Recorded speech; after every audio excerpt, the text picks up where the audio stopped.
Hello प्यारे दर्शकों, आज की कहानी में हम कृष्ण और सुदामा की सच्ची मित्रता की कहानी जानेंगे।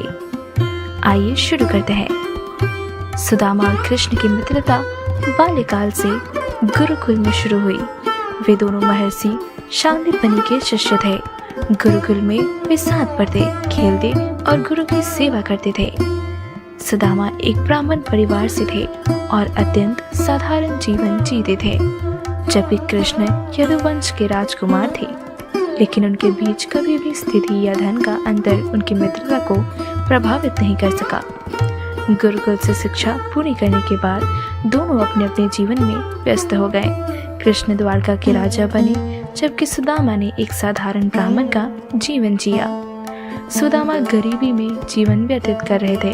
उनके पास पर्याप्त धन और संसाधन नहीं थे।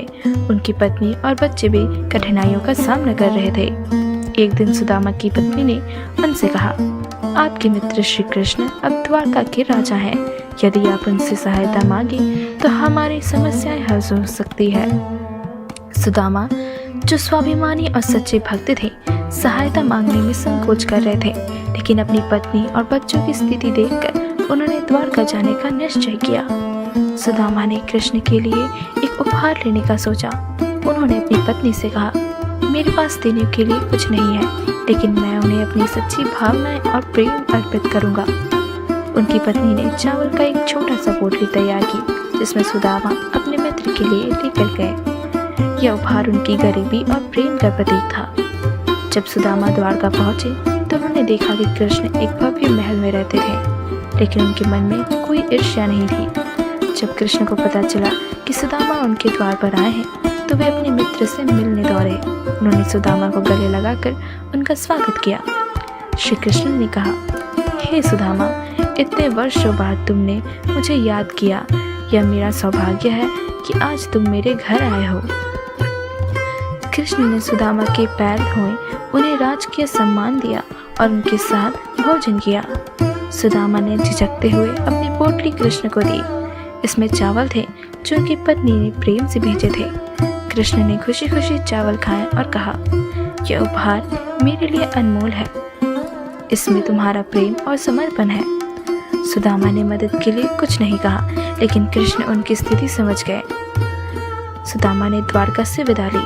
उन्होंने कृष्ण से कुछ नहीं मांगा, लेकिन उनके प्रेम और सत्कार से उनका हृदय भर गया।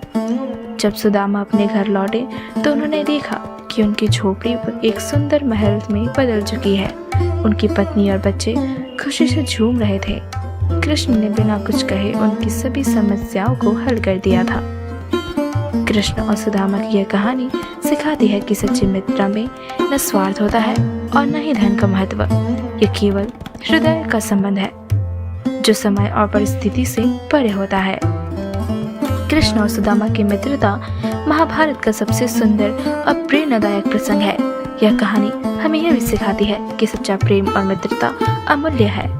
कृष्ण और सुदामा की यह कहानी हर व्यक्ति के लिए प्रेरणा है कि जीवन में मित्रता, प्रेम और समर्पण को प्राथमिकता दे। यही जीवन की सच्ची संपत्ति है। आज के लिए बस इतना ही। मिलते हैं अगली वीडियो में। तब तक के लिए धन्यवाद।